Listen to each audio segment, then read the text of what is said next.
On m'a transféré à la caserne, je dis alhamdoulilah, je suis bien ici. Comme ça, c'est fini le cauchemar. Et bien maintenant qu'on nous tue, on nous tuera tous. Évidemment, l'accueil, c'était les coups, c'était les insultes, les gifles, et puis l'ordre de me déshabiller. Le bonhomme nous disait, ça, c'est une cravache, ça, c'est votre Abbas Farhat, ça, c'est votre Messalihaj, ça, c'est votre Bembadis, etc. Choisissez-le. Et il nous donnait des coups sur la plante des pieds. Pendant que l'un nous donnait des coups sur la plante des pieds, un autre versait de l'eau. Quand on est arrivé là-bas, dans le bureau d'un officier, un capitaine, je me souviens, un jeune capitaine, le sergent est revenu tout ce temps en disant, monsieur, tout est complet, pas de place, on ne peut pas nous mettre nulle part. Il m'a regardé et m'a dit, de toute façon, il n'a pas pour longtemps, tu peux le mettre avec les autres. Comme ça, textuellement. Moi, j'ai compris qu'il n'en a pas tant, c'est qu'on allait m'éliminer. C'est bien clair, ça veut dire ça. La nuit, les policiers et les militaires venaient. Amenez-nous tel, amenez-nous tel, amenez-nous tel, et puis on ne les revoyait jamais. On ne les voyait jamais. Il y en a un qui habitait dans le quartier où j'habitais et qu'on n'a plus revu. En métropole, dès le 9 mai, la presse se fait l'écho de perturbations en Algérie. Mais en aucun cas, le drame de Sétif n'occupe la première page des journaux. En France, on célèbre encore la victoire. Roger Denier, originaire de Sétif, fait partie de la 7e RTA, le régiment des tirailleurs algériens. Le 11 mai, il est à Aubagne avec son régiment quand il entend parler pour la première fois des troubles en Algérie. On achète le journal et puis on s'aperçoit que des éléments de trouble ont perturbé les fêtes de la libération à Sétif. Pour nous, à ce moment-là, on a pensé que c'était une bagarre de gens qui avaient trop fêté le 8 mai. Et le lendemain, en rentrant au bail, le commandant qui était à côté de moi déplie un journal et puis qui me dit « Eh bien, il s'en passe des choses dans votre pays. » Alors je dis « Qu'est-ce qui se passe ?» Ben, il me dit « Il y a eu des émeutes à Sétif et avec des victimes, il y a des morts. » Ah bon? Et il dit « Parmi les premières victimes, le maire, un juge de paix et le secrétaire de la section du Parti communiste. » Je donne un coup de frein à la voiture et je me gare. Je dis faites voir le journal et il me dit qu'est-ce qui se passe? Ben, je dis le secrétaire du Parti communiste, c'est mon père.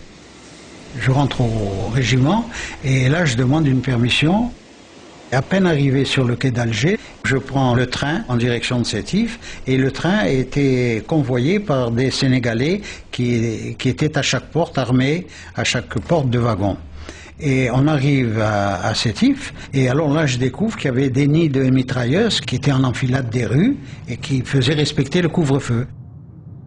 Je suis allé voir aussitôt ma mère, et avec ma mère on a décidé de monter tout de suite à l'hôpital. Et en montant à l'hôpital, j'ai trouvé mon père sur son lit de souffrance, là, et il était méconnaissable. Albert Denier était un Européen modéré, très respecté à Sétif par les deux communautés. Dans la folie de la manifestation du 8 mai, il a eu les mains broyées par des manifestants. Cette photo a été prise par l'armée. Abondamment publiée dans la presse locale, elle contribuera à créer un climat de terreur au sein de la population française. Dans les colonnes des journaux, si on ne mentionne pas les morts algériens, on énumère les victimes françaises et on dénonce en boucle la barbarie des émeutiers. Tous les jours en lisant notre journal, quand on lisait le décès de telle ou telle personne, ça nous faisait peur. Et on se disait, mon Dieu, quand est-ce que ça va nous arriver à nous? Et ça envenimait, ça entretenait notre psychose et on avait peur. C'était terrible. Il y a des gens qui ne sont plus jamais sortis, qui n'osaient plus descendre des escaliers, qui ne voulaient pas aller à l'extérieur, tant la peur était grande. On se demandait, nous, les petits gens, on se demandait ce qui nous était arrivé, parce qu'on ne comprenait pas la chose. À l'extérieur de l'Algérie, on continue à ignorer l'ampleur de la répression. Landrum Bolling, reporter de guerre américain, est le premier journaliste étranger à se rendre sur le terrain. À la toute fin de la guerre, j'étais à Rome et j'ai reçu un télégramme de mon rédacteur en chef à New York m'ordonnant d'aller immédiatement à Alger pour voir si je pouvais essayer de déterrer une histoire que les Français essayaient de cacher. Quand je suis arrivé à Alger, les autorités françaises ne m'ont rien dit. Je suis allé voir les autorités militaires américaines qui ne m'ont rien dit non plus, mais par hasard, j'ai rencontré un homme d'affaires américain qui partait en voiture le lendemain pour la province de Constantine et il m'a dit « Oh oui, j'ai entendu parler de quelques problèmes survenus dans une petite ville qui s'appelle Sétif. » À une vingtaine ou une trentaine de kilomètres de Sétif, j'ai commencé à voir des villages qui venaient tout juste d'être brûlés. Des troupes sénégalaises gardaient ces villages.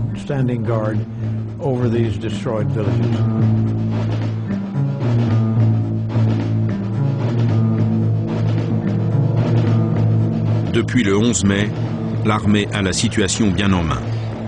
Il n'y a plus de morts européens dans le Constantinois, pourtant la répression continue.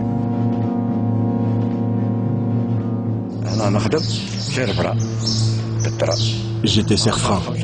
En 1945, je travaillais dans cette gare. Le chef de gare nous avait mis des brassards. Seuls les cheminots et les travailleurs des ponts et chaussées avaient le droit de circuler. Nous avons emmené un premier train, celui des tabords marocains. Le lendemain ou le surlendemain est arrivé un train rempli de tirailleurs sénégalais.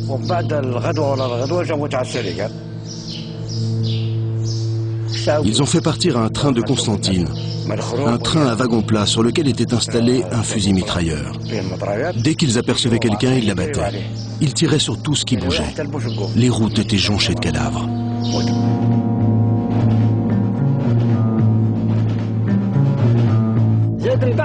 Après, les tabords marocains sont arrivés. Ils pillaient les villages, ils pénétraient dans les maisons, ils arrachaient aux femmes leurs bijoux, leurs boucles d'oreilles, leurs colliers, leurs bracelets. Tout ce qui leur plaisait, ils le prenaient. Ce qui se passe en 1945 au niveau de la répression est une vieille tradition française. C'est d'utiliser dans chaque partie de l'Empire des soldats d'une autre partie de l'Empire. Bon, on a colonisé le Maroc grâce aux tirailleurs sénégalais. On envoie la répression en 1947 à Madagascar avec ces mêmes tirailleurs sénégalais. Les tabords marocains se retrouvent en Algérie pour réprimer aux côtés de tirailleurs. En Indochine, on enverra les troupes de l'Empire entière. Chaque fois, on utilise des hommes, des supplétifs militaires d'une force vers une autre colonie. Ce qui signifie que d'une certaine manière, même dans la mythologie, même dans l'imaginaire, le tirailleur, par exemple, au Maghreb, fait peur. Les tirailleurs sénégalais font peur parce qu'ils ont participé, que ce soit en Constantine en 1934 d'ailleurs, ou à Sétif en 1945, aux différentes grandes répressions qui ont eu lieu. Et dans cet imaginaire collectif, il y a, pour faire peur justement, parce que c'était quelque chose directement pour inquiéter les populations civiles. Quand on sortait les tirailleurs sénégalais, c'était d'une certaine manière rappeler ce que le pouvoir colonial pouvait lâcher sur la population civile. C'est-à-dire, attention, si vous ne rentrez pas dans le rang, nous allons vous lâcher les tirailleurs. L'armée arrive à Guelma et va prendre le relais de la milice. Les Français qui assuraient la sécurité de la ville rentrent chez eux. Mais le sous-préfet Achiari et les miliciens les plus actifs ne veulent pas en rester là. Ils poursuivent leurs exactions en dehors de tout contrôle.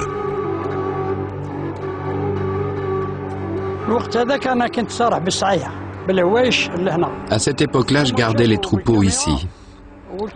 Ils sont arrivés avec un camion. Le camion était rempli de prisonniers. Ils ont mis la 24 au milieu de la route. La 24, c'est une mitrailleuse. Il y avait quoi? 10, 12 ou 14 Français? Je ne peux pas vous dire exactement. Les prisonniers sont descendus du camion, sont allés au bord du fossé et ont été placés dos à la mitrailleuse. Je ne peux pas vous dire qui a donné l'ordre de tirer.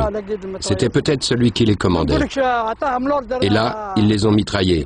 Ils sont montés dans la voiture et le camion et sont repartis.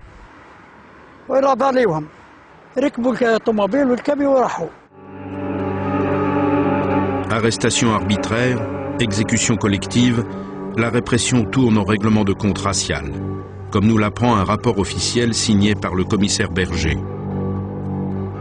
Dans la garde civique, il y avait des éléments pondérés, mais il y avait aussi des demi-fous qui, m'a-t-on dit, semblaient sortis du port Tarascon, des individus louches. Les camions des ponts et chaussées auraient été utilisés pour transporter des charretés. Il y avait aussi des colons repliés, des Européens qui ne nourrissaient aucune sympathie pour ceux qu'ils appellent des ratons, des pinsons ou des merles. Certains se sont vantés d'avoir fait des hécatombes comme à l'ouverture de la chasse. L'un d'eux aurait tué à lui seul 83 merles. À Sétif, Landrum Bolling poursuit son enquête. À Sétif, j'ai rencontré vraiment par hasard un officier anglais de la Royal Air Force. Il était vraiment très en colère de ce qu'il avait vu, de ce qui avait été fait, et il m'a dit « Si tu viens avec moi à Alger, je vais t'ouvrir mes dossiers et te montrer ce que les services secrets anglais ont réuni sur ces événements. » Je suis donc retourné à Alger avec ce lieutenant-colonel en chef des services secrets pour l'Afrique du Nord, et il m'a ouvert ses dossiers. J'ai lu les rapports, j'ai recopié des informations.